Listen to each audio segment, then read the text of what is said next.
Hi! Welcome and welcome back to my YouTube channel. And for today's tutorial guys, ituturo ko sa inyo kung paano nga ba gumawa ng account or mag-register sa Roblox. But first, subscribe to my channel and don't forget to hit the subscribe button and the bell to notify you for my new updates. And if you want to learn more, just keep on watching and let's start.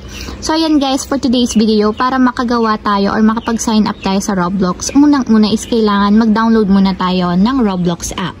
So, dito tayo sa Google Play Store magda-download. So, dito sa search bar, search lang natin is Roblox.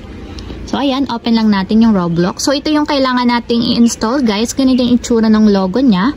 Then, install natin. Then, after ma-install or ma-download, tap natin yung play para directly mapunta tayo sa pinakang application ng Roblox. So, dito sa pinakang app, guys, magsa-sign up na tayo. So, tap lang natin yung sign up para makagawa tayo ng account.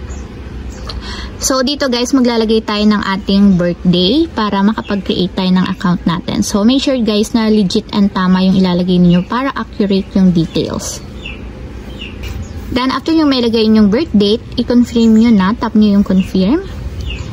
And after nyan guys, dito naman sa kasunod is maglalagay lang tayo ng username. So, depende sa inyo, mas okay daw na hindi yung real name yung ilagay ninyo. So, dapat daw meron siyang letters, numbers, so between 3 and 20 characters long. So, kailangan daw guys, 3 to 20 letters yung ilalagay ninyo dito sa username.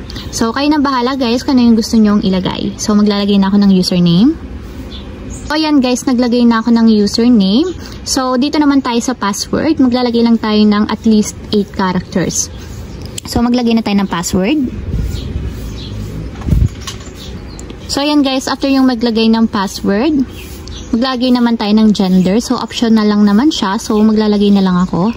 So, female yung nilagay ko. Then, after yung mapilapan guys, yung birthday, username, password, and then gender, tap na natin yung sign up.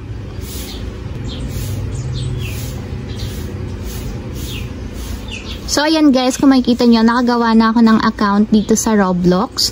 So, para matapos yung setup, pwede kayong maglagay ng email guys, add email. So, pwede namang hindi muna natin lagyan. So, ayun lang guys, ganoon lang kasimple kung paano nga ba gumawa ng account sa Roblox. If you have a question, can you comment down below and don't forget to hit the subscribe button and the bell to notify you for my new updates. And thank you for watching! Living life every day, late at night, not okay.